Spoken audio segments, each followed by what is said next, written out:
Давайте знакомиться. Мы – школа полевой фасилитации. Или по-простому и неформально – школа вызывателей дождя. Кто же это такие вызыватели дождя? В одной известной притче мудреца как-то спросили, как же он сумел остановить многолетнюю засуху и вызвать столь желанный всеми дождь?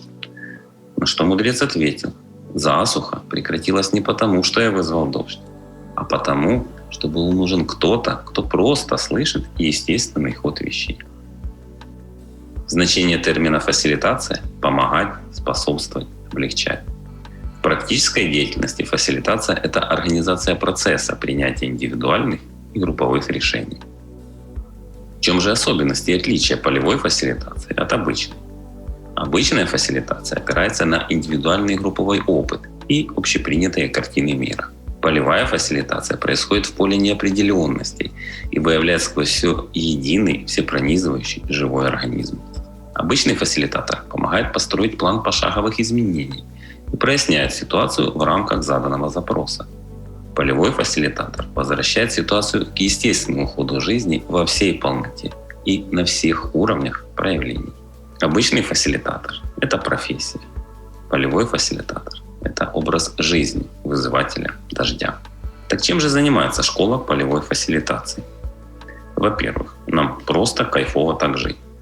Во-вторых, нас возбуждают нерешаемые задачи, и чем более они масштабны, тем больше они нас возбуждают. Поэтому мы ищем людей, готовых включиться в наш живой, бурлящий организм. Структура обучения в школе полевой фасилитации соответствует структуре человека и его естественному раскрытию в здоровом человечестве. В обучении мы ломаем стереотип. У нас минимум теории и максимум прямого проживания реальности.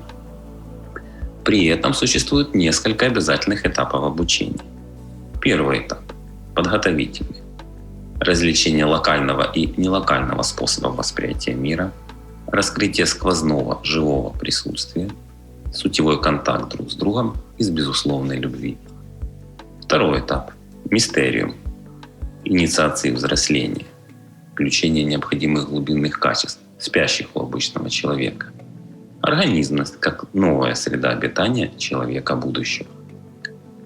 Третий этап – основная часть – обучение собственно самой полевой фасилитации. Команда полевых фасилитаторов как единый живой организм, навыки и компетенции полевого фасилитатора, уникальные подходы и нестандартные решения. Четвертый этап обучения – проектный. Нами создан квантовый реактор, где на практике происходит применение новых качеств организмного самоуправления при реализации социальных задач. Если вам кто-то скажет, что в Украине нет субъекта, способного управлять масштабными процессами в ситуациях полной неопределенности и турбулентности, то вы теперь знаете, насколько глубоко он ошибается. Он просто еще не знает о школе полевой фасилитации. Наши контакты вы сейчас видите у себя на экране. Будем рады встрече и, конечно же, открыты к сотрудничеству.